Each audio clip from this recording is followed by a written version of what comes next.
Magandang araw mga kaibigan. Gusto ko lang pag-usapan natin itong post ni A.B. Hugalbot. Tungkol ito kay Attorney Claire Castro at disbarred Attorney Larry Gadon. Ano? Ganda ng picture nila. Sabi, sinong may sabi na walang forever? Ayan forever meme.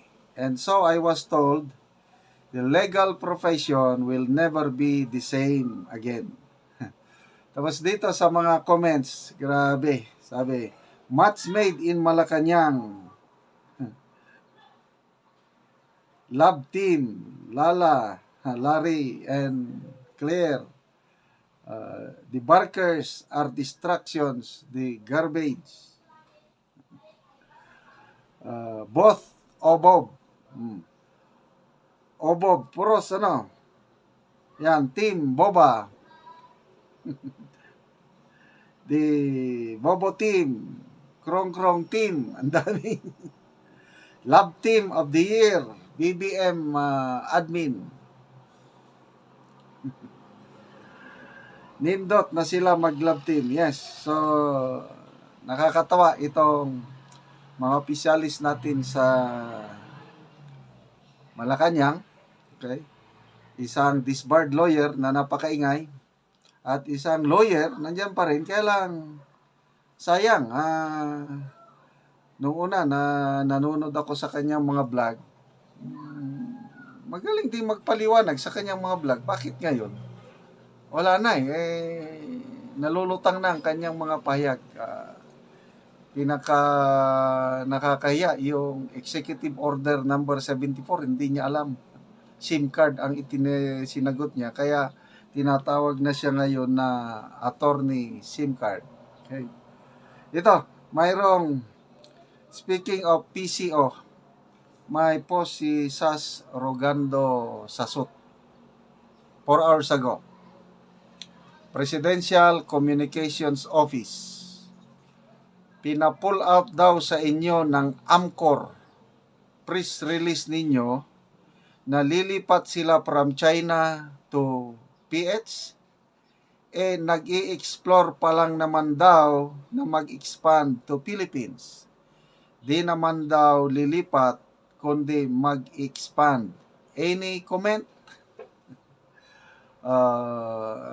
Ni-research ko itong Amcor Technology Incorporated. Ito, malaking global company on semiconductor. Ni-research ko, matagal naman sila sa Pilipinas. 1980s pa ata, nandito na. Kaya lang, ang base nila, headquarters, nasa ibang bansa. So, may press release talaga ang PCO tungkol nito. Dali, icon ko. Ito. Nag-courtesy call lang Yun. Nag-courtesy call ang mga big boss ng Amcor sa Malacanang. So, sinundan na yan ng press release.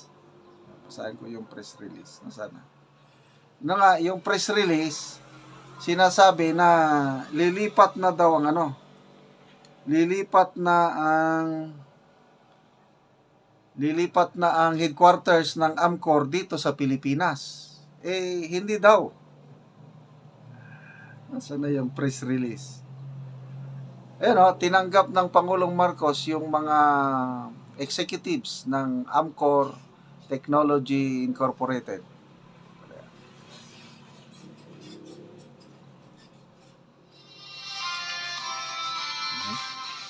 May music. Huwag natin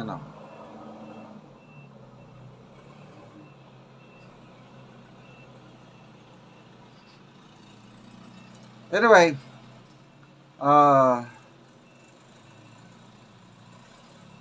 ito na naman, isa na namang kapalpakan ng PCO kung totoo itong post ni kasi mayroong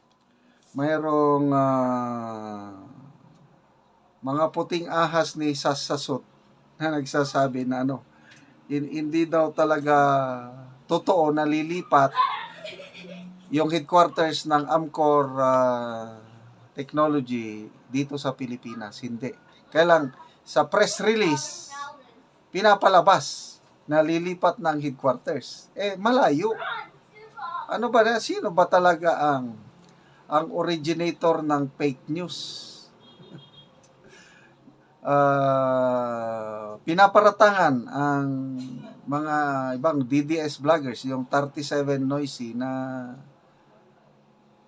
mga purveyors of fake news. Kaya pinatawag sa TRICOM. Ngayon, ito naman, ang Pangulo. Mga post ni General De Leon. Fake news, number 1. 20 pesos per kilo ang bigas. Nasaan na? Wala. Fake news, yung 20 pesos per kilo na bigas. Ano pang mga fake news nila? Yung unang dumating na tulong, tao na nagdadala ng tulong sa Tacloban after Yolanda, si Francis Tolentino daw. Ano ba yun?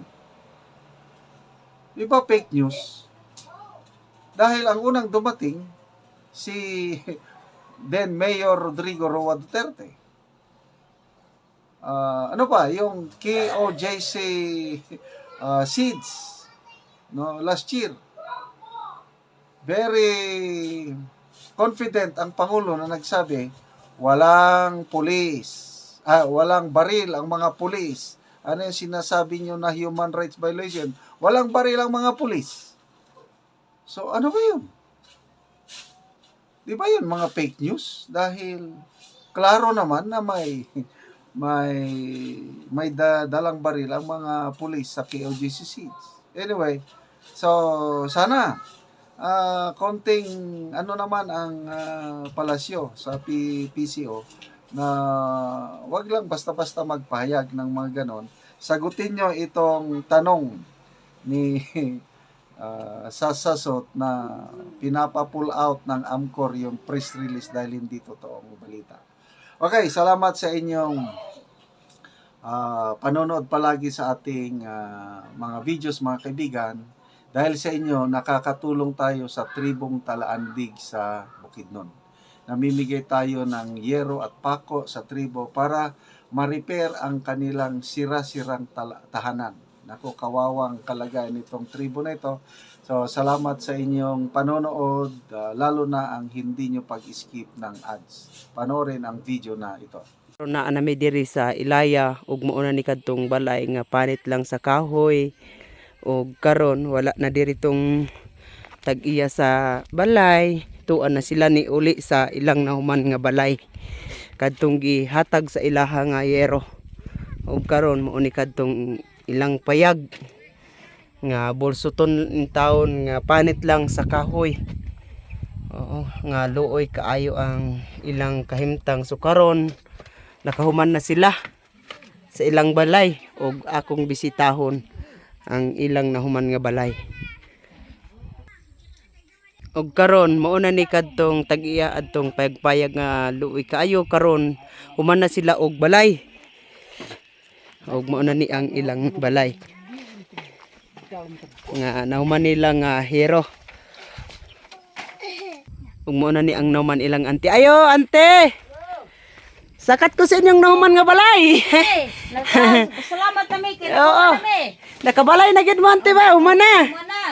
Oo. Wa day ulan gyud. Wala na ulan. Wala na mo. Pagtanaw na ko, wala naman mo sa inyong payag nga kuan. Kadtong panit lang sa kahoy. Oy, tanawa ang sulod. So karon maayo na gyud. Wala sa kuran. Oo. Dili sa kuan. Oo. Ilang banig, sako lang in taon. Og nagbanig na sila kay hapon naman karon. Hapit na mag alas 5. So hapit na ni sila magtulog. Oo, so karon human na gyud ang ilang balay. O karon ante na niyapon na mo? Wala pa gyud. Ay sige. Tanan sa man yung panyapon. Lutia ra nga gaway kayo. Ay, tanaw natin, ante. Tanawa kay Oo. makita ninyo ang kawan diri sa kuan. Oo. Mo na ni ilang balay. Patay kompa. Og karon mo na ni ang panihapon ilang ante. Ilang panihapon. Unsa man na siya, Lutia? Lutia. ma. Oo. Kayo. Oo, sige, yaw nante. Pilang mukha unana, pito ka buk. Pito mo, ngay nana lang inyong panihapon. Ikaw, day, unsa man imong gihimo, day? Baso. Baso nga kawayan, gihimo nimo baso. Oh, kay kulang ang baso. Wala mo'y baso. Masigo. Tulura ka buk among baso. Kape mi dili masibo. Di na masigo. Kawayan. Ang kawayan na lang gihimo. Mo nagkuan baso. Oh, baso na lang, nga kawayan yang gihimo. Oo. Oh, karon pito ang magkaon ani. Kuan lang in town, Lutia. Busa Pila ka buok. kuan gyud, mo gyud ni sa mo ang tribo. Sa sayute. Kung naa mi makitaan nga sayute. So, kami sa una ang among panihapon, kuan lang gyud. Paniud to sayute nga linungag. So Baso sa bata. ang ilang baso kawayan. Naanay tubig. Lisod gyud mi, busa nagpasalamat mi sa nagtabang sa among tribo nga sa among kalisod adunay mga tawo nga naluoy sa amo Gani Kay- kay naluoy sa amo ang luoy gyud. kuan matabangan mga Naay naluoy sa amo nga motabang. Oo, kay lisod gyud kaayo. Sir, pundot ka nun sir. Oo, sige. Na manang akong ihatag sa inyo manang. May na lang ipalit ninyo na og mga 2 ka kilo nga bugas manang. Mayo na ni karon Oo, kay at least ang bata ba malugawan. Oo nang. among lungag. Oo, sige mo tilaw ko ani. Oh, tilaw sa among Oo. lungag. Sa Oo. kunig kaunon sa mga kuan humad. Oo, mga kuan. Kita sa atong kapobrehon ante, kami nakaagi nami ante og sayuti lang gyud ante pamahaw pan ito panihapon nga among pagkaon bao nga makahilak gyud ko nga magtan-aw nga paryaan nila binaanti og naay mga bata. Salamat mi sa nagatan-aw sa video nga ang inyong kaluoy in town sa mo salamat gyud kaayo. Salamat. Nga inaani pito sila nga magkaon mo pudyot lang ang mga bata. Ilang plato 2 kabuok.